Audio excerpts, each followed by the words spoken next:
Hello everyone, in this exercise of Autocad we will understand the align command in the Autocad.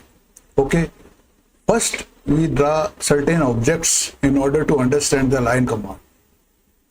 In the draw panel I have explained most of the commands.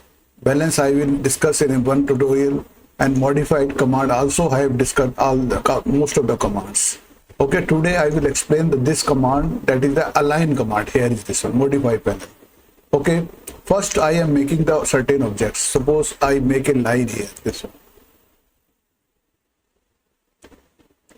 This polar on for a straight line, draw a straight this line, enter. Okay, I draw a rectangle here, suppose for example. This one. Okay, enter. Enter. Suppose I want to align this object with this line, inclined line. Okay, not a straight line. Okay, how? Modify panel, there is a command, align command, this one. Align command, select this object. Okay, then enter.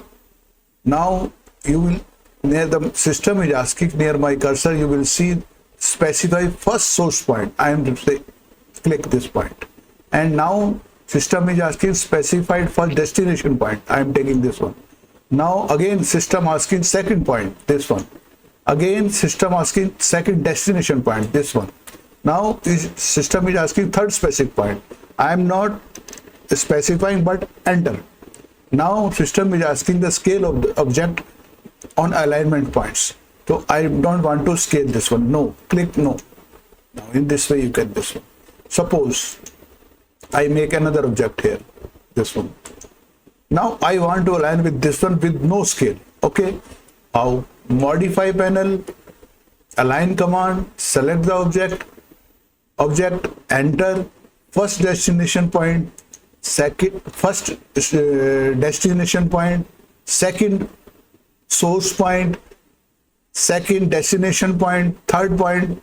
In the third point I am entering, and now I want to scale the object based on alignment points. Yes, this is now it is scaled up to as per requirement. Okay, in this way you can align the object as per your condition. This command is very useful when you making the layout or the electrical panels, etc. I hope you would have enjoyed in my this exercise. Please like, share and subscribe my this channel. Thank you very much.